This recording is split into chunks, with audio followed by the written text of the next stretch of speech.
Hey, this is Bill Gladwell, and welcome to episode number 20 of the Hey Look at Me podcast. This episode, I welcome back comedian Louis Ramey. You may have seen Louis on Comedy Central, The Tonight Show, The View, VH1, MTV, and as a finalist on Last Comic Standing. He tours the world with his stand-up and was seen in over 170 movie theaters across the United Kingdom in The Comedy Store, Raw and Uncut. Louis and I talk about material strong enough to open and close with, moving to an entertainment capital, popularity versus skill, how to get the audience, staying on your game, hecklers, and Louis's tip on getting on television. If you haven't already subscribed to the podcast, you can subscribe on iTunes and Stitcher, and when you do, leave a 5-star review. I would really appreciate it. You can follow me on Twitter at Bill Gladwell, and you can jump on my website with any questions or comments at BillGladwellLive.com. So enjoy episode 20 of the Hey Look at Me podcast. Did we have a name for the podcast the last time you were here? I don't remember the name. I don't know if we had one, because we were talking about it. It's now Hey Look at Me. Yes, you did have. Did we have that already? Yes. Because you were like the individual. You were like my third. I made that comment to Mike Armstrong a couple weeks ago, and his podcast just went up, the second one he did, and I said, you were my first. He said, yeah, one of us was happy, is what he said. So, all right, so nothing's changed. I mean, with the podcast, we still just have a conversation, and we might be a little shorter tonight just because I got to start a show here in a little bit, but everything else is good to go. Right. So, Louis Ramey, I should tell, right? Yes. And he's a comedian. Oh, and you're recording now. Yeah, we're good. Yeah, we're on. Yeah. So, fine-tuned. Louis was here back in May? Yes. May? Oh, good. And then he came back now. We're sitting in September, first week of September now. Yeah. And you came back. Yes. You can't get rid of me. I'm like herpes. I'll keep coming back. But, you make more money doing a theater or maybe even a casino, I would imagine, than coming here. So why do you come to a place like this? Well, I don't really do a lot of theaters. Most of my money comes from colleges or either colleges or corporate. And so what I do is I book all my colleges, I book all my corporates, and then any weeks I have free, I book clubs because I can't write at a corporate or a college. What do you mean you can't write? Well, I need to perform at least every night. So if you have an idea on Wednesday, it's a finished product by Friday. By doing it every day, changing a little something, changing the timing or a little wording. The way I see it, if I'm doing a corporate or college, I have to do the best of. And if you're going to do new material or write new material, try to introduce it, normally a comic would go to an open mic, and I live in Maine, and there's not a lot of open mic in Maine. So I try to do the first 5 to 10 minutes of my regular material, and then try to add a little new stuff along the way, see how that works in the middle, always knowing that if things don't go south, I have a lot of material to bring it back. Nice. We were watching America's Got Talent today. It was aired sometime this week, but we watched it on Hulu. And Howie Mandel was giving advice to a magician that was on there this is the finals that you're coming into. Yes. You need to, you have a closer, come out with that closer, and you need to wow them because this is the last chance you get for the $1 million. Right. And I was thinking as I was watching that, I don't put anything in my show that isn't a closer. And so you said, it's the best of material for you, but yes. Do you feel like you have a closer, or do you choose material and do you write material that it's good no matter where you place it in the set? Well, I guess if you're doing jokes, and let's say you write a new joke and you try it out, and it does very well, better than you expected. Now you have a different problem. Like, how do you go to something, the next joke? You want to build. Right. So if you have this bit and it just kills, you have to take it then and then move it towards the end of the show. And if you have something that just you can't follow, like sometimes you have a joke that's so good you can't even follow it, that's your closer. And how often do you change that? I know what your closer is, and it's right. really good. Have you been using that one for a while? About 3 years. I've had a few different closers and a few different, like the most important thing as far as a stand-up is concerned is the first joke and the last joke. That's all they're going to remember. The first joke sets the tone for the rest of the night. So if you come out with a crappy joke at the beginning, they not only don't trust you to be funny anymore, but they really don't. They don't like you. You have to get the crowd to like you and trust that what you're going to say is funny. And then if they get that trust, they relax, and then they feel more free to laugh. So I think in the first 5 to 10 minutes, you're trying to gain that trust and gain that respect and let everyone relax and go, oh, this guy's funny. I know this is going to be a good show. And then they can relax and enjoy it. The longer it takes to get to that, the harder it is as a stand-up. That's why short sets are so hard for a comic. Yeah. Someone says do it 8 minutes and be funny. There are very few comics that can really wow a crowd in 8 minutes. It's also building that relationship with your audience as you're going along. Yes. I guess I say I think everything that I have can be a closer, but the things I do choose to close my show with kind of closes the loop. And what I mean by that is I look at it as a conversation that I'm having with the person for 75 minutes. And when I open the show and then when I close the show, the closer relates back to the beginning of the show. And it kind of closes that conversation in that loop. So, I know what you mean. But I've switched stuff around and I like the closer I have now. I mean, I'm sure we can find something better. But, Well, I mean, if you... Like, I worked with a magician once that his closing set... his closing trick, he would put on a cape and he'd say some words. He'd turn a flower from white to red. He'd light a candle. He'd turn the flower into a candle. Then he'd light it. And then his last trick, he would reach behind him. He'd tell a story about his wife and how much he loved her. And he would whip the cape around and reveal that he was holding his son. And the crowd would go psycho. And the son was wearing a tuxedo, same as his, and the cutest kid in the world. And he would put the kid down, and the kid would walk to the end of the stage and take a bow. It was almost an automatic standing ovation. And so as a comic, you're sitting backstage, and I can't see the show. So I'm sitting backstage and hearing him talk, and it's getting quiet, and he's talking about his wife. And all of a sudden, the room just erupts into applause. And people are standing and screaming, like, oh, that's the greatest thing I've ever seen. Like, it's hard to follow that. And I'm sure for him, that has to be his closer. And every comic looks for something like that in their act. Like, do something that people just automatically want to stand up and applaud. And if you can find that, then that's your permanent closer. Man, maybe I need a cape. And where can you buy a toddler? Toddler? Oh, that's easy. That's easy. I'll talk to you later. But you have to trade them in when they get too old. Because they're not going to get a standing ovation when they're 18. Yeah, but just for walking to the front of the stage. Yeah, but you get a deposit back. Is that right? I don't know anything about that yet. We'll talk. I know you live in Maine. Yes. And you've lived in New York before. Yes. And I've had a lot of comics come through here. And they will tell me that in order to make it, you have to move eventually to L.A. and live in L.A. or New York.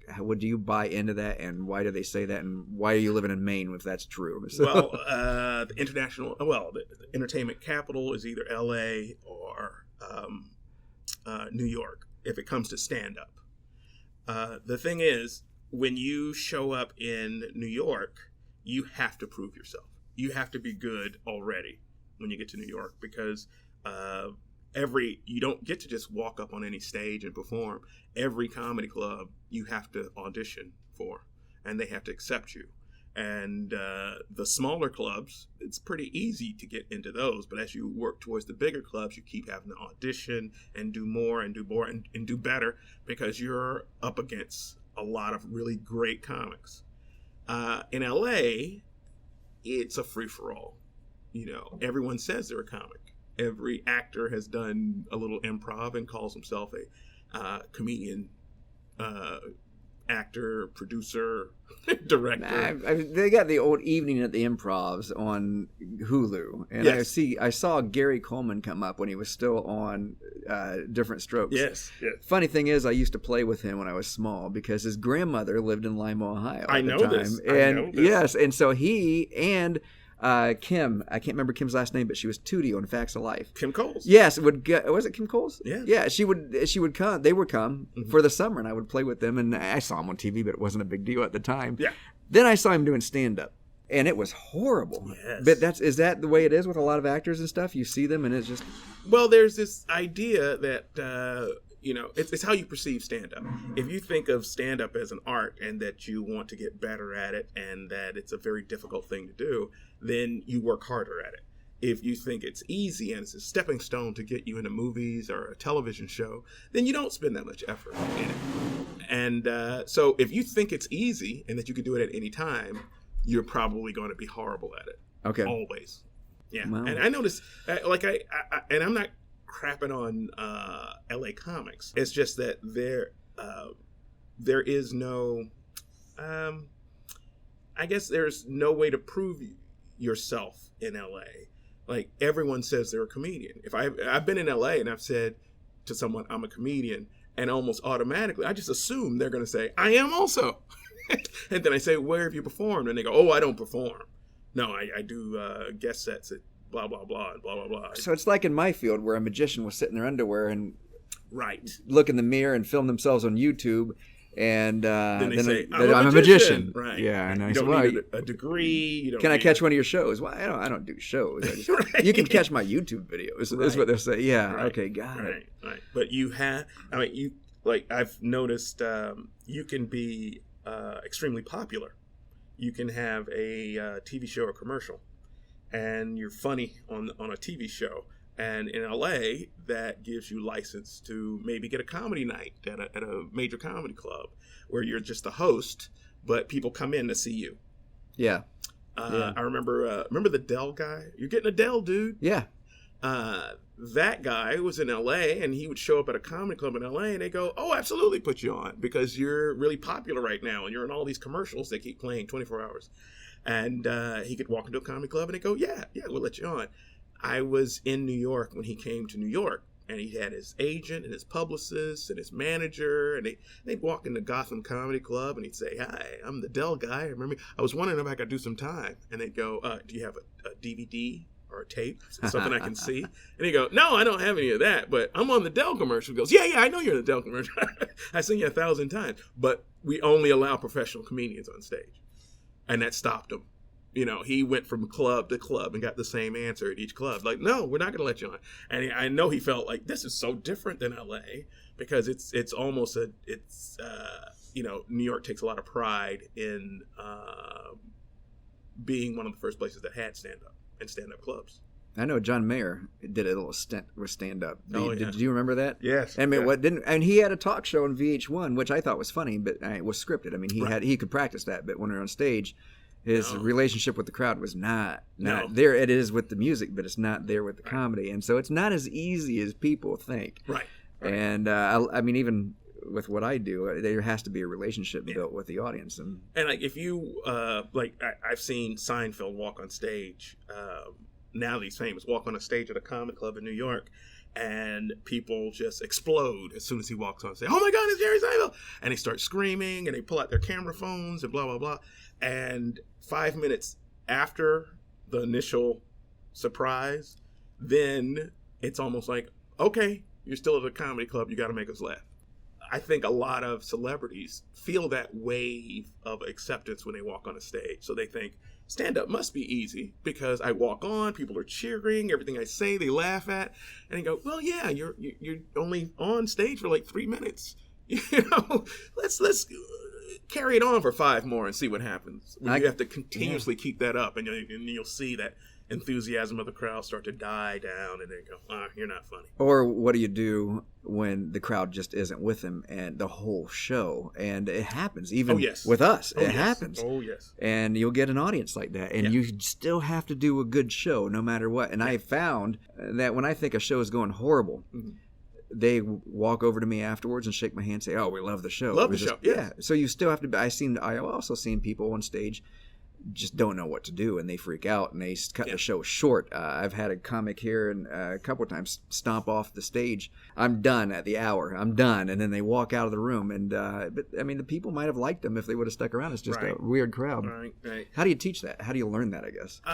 Well, I think one of those, it's like if you're in a fight with someone, a fist fight, and you're losing, the question is, do you continue fighting?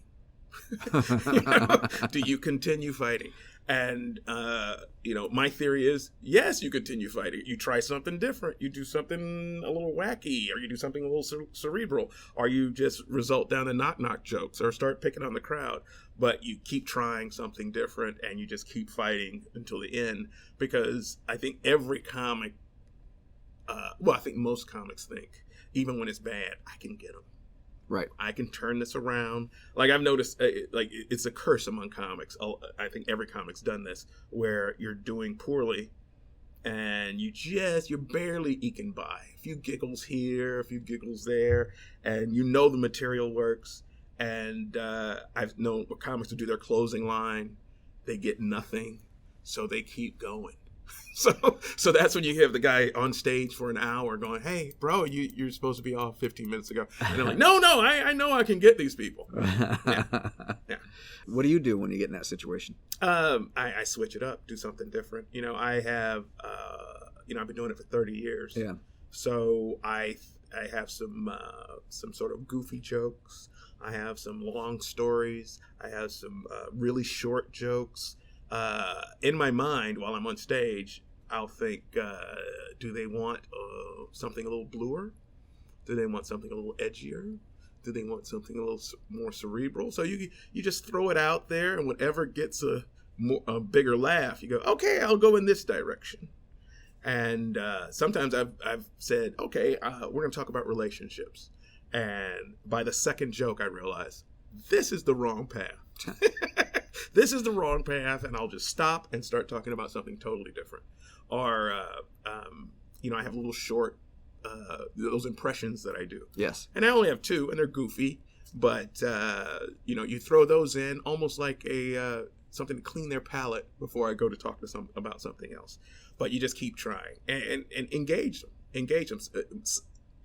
Nothing gets a quiet crowd laughing more than acknowledging that they're a quiet crowd. Yeah, if you just say, right, "You guys are not going to laugh tonight, are you?" And usually you get a big laugh from that. So this is really becoming a challenge. And it makes them laugh. You're acknowledging the moment. Because if you ignore it, it makes it worse. It does. Yeah. I've seen those people that do ignore it, and it's like a train wreck. Yeah. It's the elephant in the room. Scary. And it's the flexibility. That's basically what you were saying, is that the more flexible you are, mm-hmm, and the more options that you have, theoretically, the better comic you're going to be, because you can relate to different audiences. Right. And you have to be in the moment. I mean, when you do a joke and it does not go well, mention that it did not go well. Or if someone drops a tray of drinks in the middle of a joke and it ruins your punchline, mention that. Because if it's not television, they're not watching television, they're watching a live show. And the more you remind them of that, it makes them more engaged in it. And sometimes they forget. Yeah. I get people that just start talking in a normal voice out in the audience to whoever they're with. And they completely, I don't know if they forget or just ignore that I'm on stage. Yeah, this is the best high definition I've ever seen. Yes. No, I'm here. I can hear you. And I tell them that. Yeah. I said, I'm not on TV. I can hear what you're saying. And and they look up, and I don't think they realize it sometimes. Oh yeah, yeah. I've had people call the babysitter right in the middle of the show. It's like, we're not going to come to the show. We're not going to be home by 12 because the show's going a little long. And I'll go, tell her you'll be right home, and then grab your bag and leave so you don't have to talk during my show. But sometimes you have to remind them that they're at a live show. I know we haven't had it yet this week, but the last time you were here, we had the woman that stopped the show for you. Yes. For you. I mean, it was a heckler. But it was a heckler like I've not seen before. Heckler fan. Yeah. She just told everybody how much she loved you, and yes, and even afterwards. Yeah, you are amazing, and then stood up and gave a little speech. I love the fact that you bring joy and happiness to so many people. I'm like, okay, all right, for like 5 minutes. Yes, And then afterwards, she stuck around too. Yes. Wanted to stalk you in Chicago if you were ever there, I think. And she showed up in Chicago. Did she really? Did yes, she do this in Chicago too? Yes, she did. She stood up? No. Oh, okay. At the end of my set, she stood up and clapped, and she brought like 5 people to the show. Really? Yeah. Oh, well, that's nice. And wanted to know where I was performing again. I think I have a stalker. Or a fan. We'll call him a fan. Okay. Yeah. Stalker light. Going back to what you said about the Dell guy, just going into comedy clubs, I had really high hopes. And I don't remember if you and I talked about this before, but Summer and I, my wife, we had high hopes about going to see Tom Arnold at a small club. And we paid for it. I mean, we wanted to go see him. And his opener was so much better than he was. Okay. And he went on for about an hour and 15 minutes, about 75 minutes. And I would say about 6 to 7 minutes was funny. Right. Made me laugh. And it was the material that he had about his marriage with Roseanne. Right. And the rest of it was not. And I don't know. He started off as a stand-up. Right. So I don't know if he was funny before, and just because he doesn't do it every night that he's just not polished like he used to be, or if he was never funny at all. It's the latter. Is it really? It's one of those things about stand-up. You cannot quit stand-up for 2 years and then step back into it and still have the same chops. You lose the timing. You lose the order of what you're trying to say. It's just very difficult. You almost have to do it on a regular basis just to keep your act fresh and keep your mind fresh. And that's what happens. You get a television show. You have 5 years of success. Someone says, we'd like to book you at a theater during an hour. And that would have been difficult before you had the show. But now it's almost impossible. I've heard people, this, and one of those things is not only Tom Arnold, but there's a whole slew of comedians that went to do television, and now they're just milking theaters with their show, and with their comedy show, and the comedy show's horrible. I'd give names, but we won't. Right. Yeah. No, I mean, that's a good tip for anybody listening to this that is in comedy or any of the variety arts, is that, for example, we had a show Thursday of last week, and then because of the holiday this weekend, which is Labor Day, the island was really slow last weekend, so we canceled our shows on Sunday and Monday and Tuesday, and so I didn't get back on stage till Wednesday. So just that time from Thursday to Wednesday night seemed like a long time, and it took me about 2 to 5 minutes to get that groove back when I got back on stage, because you have to keep doing it. And I know in my field, variety arts, I don't care if you're a juggler, a magician, mentalist, whatever you might be, or a comedian, and we all fall into the same category, sort of. Yeah. However, I did hear Bobby Slayton. He was on Penn Jillette's from Penn & Teller, his podcast, and Penn was saying how he didn't like hypnotists. And he just went on and on about that. He goes, I don't like him. Magicians don't. They hate hypnotists. Yeah. And Bobby Slayton goes, that's all right. Comics hate magicians, is what Bobby Slayton said. So. Yes. But, I didn't realize how important that was until I got my own theater show. And night after night, 6 nights a week, I was performing. And you can add material to the show and very quickly tweak it and see if it's going to work or not. And it's now I miss if I'm not on stage. Oh, absolutely. I need to be on stage. The beautiful thing of just doing stand-up is that on the drive down here, I could see a billboard. It reminds me of something funny. I'm thinking about it while I'm driving. I get to Hilton Head. I mention it on stage. It might get a giggle. Next night, I tweak it a little bit. It gets a little bit more of a giggle. And then by Sunday, it's a very funny 2-minute bit. If you aren't performing on a regular basis, that thought, no matter how funny it was, and you write it down and do whatever, it's not fresh anymore. Nope. So 2 weeks later, you look at that piece of paper and you go, why did I laugh at cornbread? Why is the word cornbread written on this sheet of paper? Cornbread and petroleum jelly. I don't know why that's funny, but I was laughing my butt off in the car, and I wrote it down, and now I don't even know what it means. Sounds like a good night. Yeah. And I went home and told Summer after the first night Wednesday, because shortly after you were here the first time, I added in the joke about Bill Cosby into my set. And I do it, when I MC, and I also do it in my longer show. And it took me a couple months to really get the timing down and decide how it was going to flow into the next thing. And I finally got it, and now people react to it well. And so it starts out with the Bill Cosby, and then I say, "Oh, is that too soon?"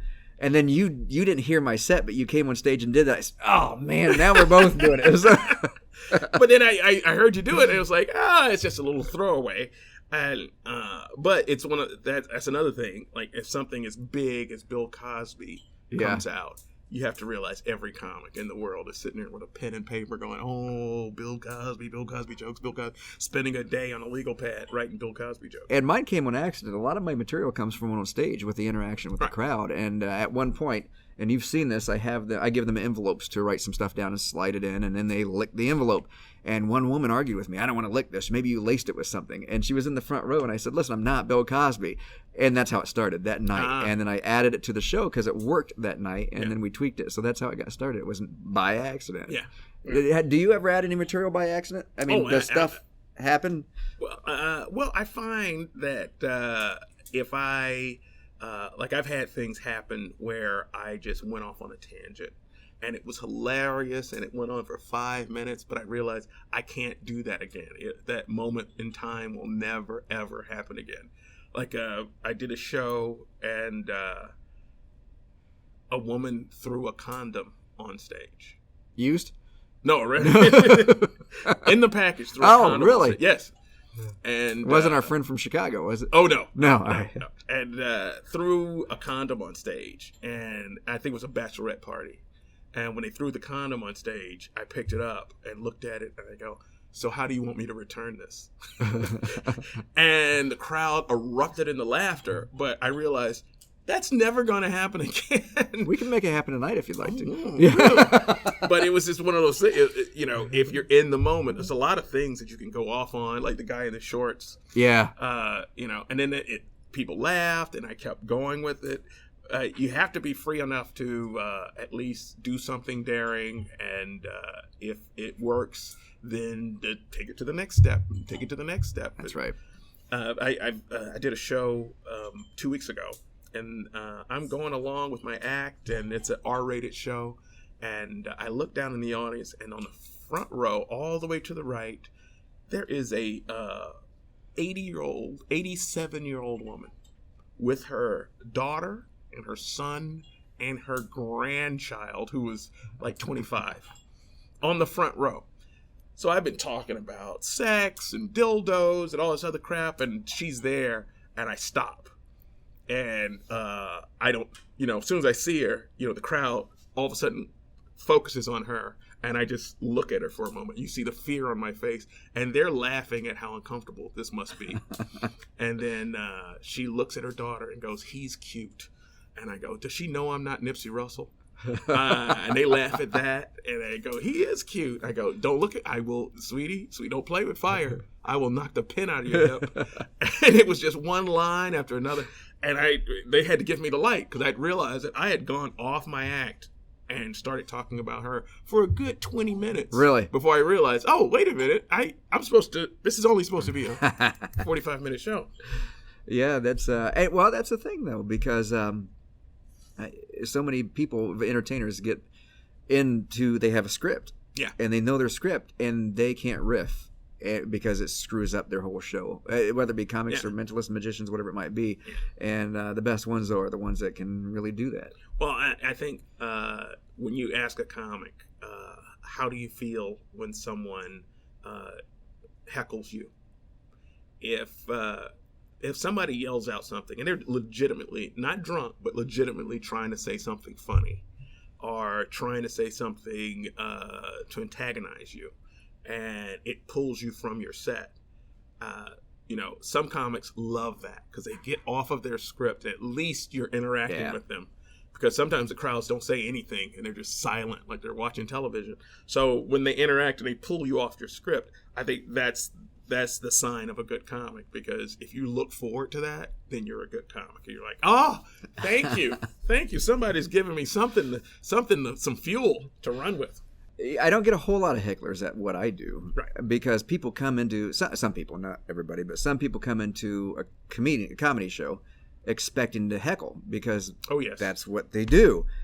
And so they don't expect that when they come into a thought reading or mentalism show. Right. But I had one night, not here, it was at another theater in the front row, and this guy wasn't being mean. He just wanted to be a part of the show. Of course. And then he would yell, I know how you did that. He would say that. He went on for like 15 minutes, so I had to shut him down because you could tell by the rest of the audience they were getting a little... And he wanted to be a part of it. And I said, I know you want to be a part of the show.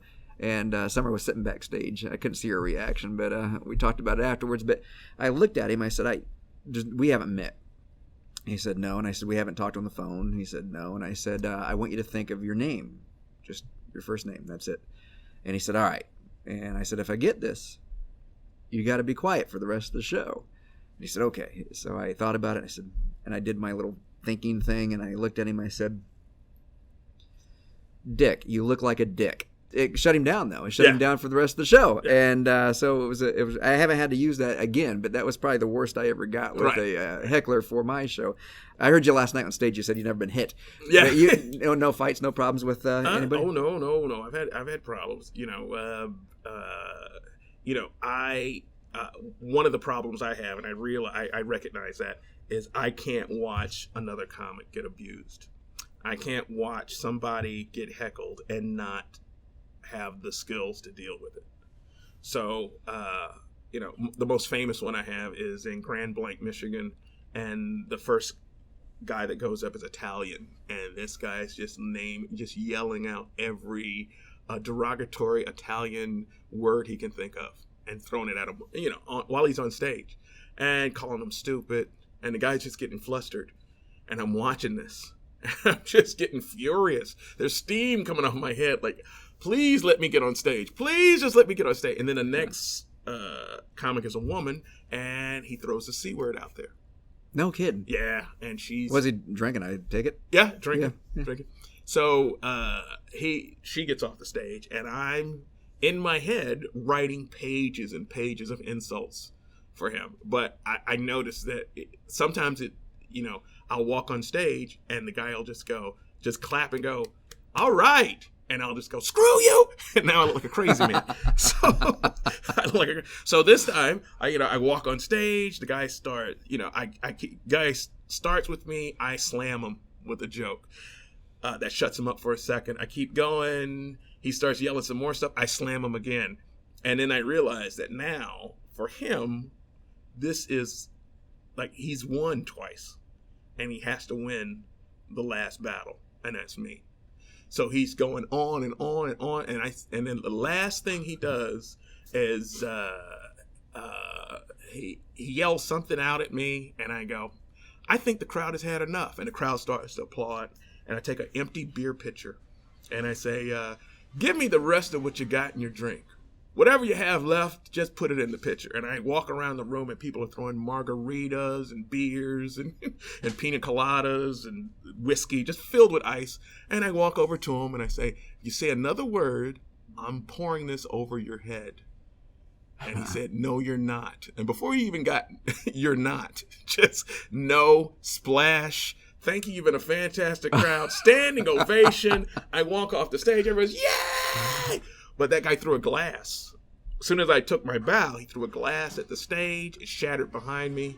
When I looked back up, there were 5 guys stomping the crap out of him and throwing him out the door. And then they shut the door, came back, sat in their seats, and they wanted me to finish the show. Did you? I said, oh, all right, yeah, I'll finish the show. Kept going. But I've had people run on stage like they wanted to attack me. I've had people try to throw things. I've had I had a woman threaten to mace me once. Really? Was it? Yeah, because she threatened to taser back. Yeah, but I think it's that thing of when you're on stage and you have the stage and you're trying so hard to get this train moving, right? And someone's sitting there just trying to stop you, trying to get you off track. I feel like some comics just go, please, ma'am, could you please be quiet? Or they try to, coerce the person to be quiet. I like to stomp on a person's neck and then keep going. Let them know if you do it again, it's going to get worse. Just bam, hit them hard, leave them with a bruise, and then keep going with the show. And if they keep yelling, hit them harder and keep moving on. And some people can't. They can give it, but they can't take it. Yeah. And so if you insult them enough, they feel like, well, I'm not going to beat them with words, so I have to find some other way. I'm going to send my boyfriend, or I'm going to throw a glass, or I'm going to do something else. Or sometimes the insults just get worse. The more you heckle, the insults will just continually get worse and get worse until finally you stop. Yeah. Until your friends say, look, you're not going to win this battle. He's done this for 30 years. You're not going to just come up with something off the top of your head to be funnier than the comedian. Yeah, plus if you have the microphone, you got the better chance of winning, too. Yeah, right. It doesn't matter. Yeah. Yeah, it's a one-sided fight. Well, we're going to have to abruptly wrap this up, only because we got to open the doors here in about 5 minutes, and for the show we have coming up here in a half hour. Well, it's been a pleasure. What do you have any tips for anybody just getting into it? What would be? I don't even know what you gave on the last podcast that we did together, but you're back now, so you have any new things? Here's a good tip, and it's one of the reasons I live in Maine. Is that comics always wonder, like, when am I going to get a television show? When am I going to get a break? When am I going to get this? When am I going to get this and this? They're waiting for something to happen in their career, and I always say the same thing. There is no one in the United States getting a standing ovation every single night that everybody in the industry doesn't know about. So if you are rocking crowds in Nashville, Tennessee, NBC, ABC, CBS, HBO, they all know about you. So instead of worrying about getting a manager, getting an agent, moving to LA, moving to New York, your only goal, like it's been for the past 100 years, is to get funnier. Just keep getting funnier and funnier. So when you're complaining about your act or your career, I always say, are you getting a standing ovation every night? Have you ever gotten a standing ovation? Are you just wowing people when you walk on stage? If you say no to that, then screw getting a new manager. You don't need a manager. You need an act. You need to start pleasing people every single night. That makes sense. Yeah. That makes sense. Yeah. So how do people get a hold of you if they want to? I mean, don't give me anything personal, but, to hire you if they... Well, it's very easy. You just have to Google. I have a Facebook site. I have a Facebook fan site. Louis Ramey. Louis Ramey. Ramey. Ramey, and tons of stuff on YouTube and Vimeo. And in fact, on Vimeo, I have my entire half-hour special and a lot of other stuff. Oh, cool. Yeah. Right. So you can find all the material you want, and you can contact me on Facebook. Sounds good. All right. Well, thanks for doing this with us. Thanks for having me. And we'll finish up tonight and send you back to Maine, I guess, right? Oh, hell yeah. Where do you go after this? I'm going to Atlanta to visit my family, try to maybe do some sets. Gotcha. There, and then I'm heading to do colleges. That'll be fun. Yeah. That's it. Yeah, that'll be. How many do you get? You got quite a few. You got a run of colleges. Well, now I leave Atlanta. I have 3 colleges. One okay. in Kentucky, 2 in upstate New York, and then I have 2 days off. And then I'm off to Vegas. I'm playing Brad Garrett's room. Are you really? At MGM. Yeah. Oh man, I haven't been out there, but I heard the green room is nice. Yes, and I will say this: Brad Garrett's one of those comics. Really? That did television. Yeah. Did television for a long time, and now he's doing stand-up. And when you hear his act, you go, that's a reference from the 80s. Where he says something, you go, what? That's it. Like he does a joke where he says, hey, ladies, watch out. That guy's Puerto Rican. He might steal your hubcaps. And you go, they don't even have hubcaps anymore. And that's not even a thing of today. It's 2015. Nobody has hubcaps anymore. That's a joke from 1984. That's funny. Yeah. All right. Sounds good, Louis. Thanks a lot. Thanks for having me.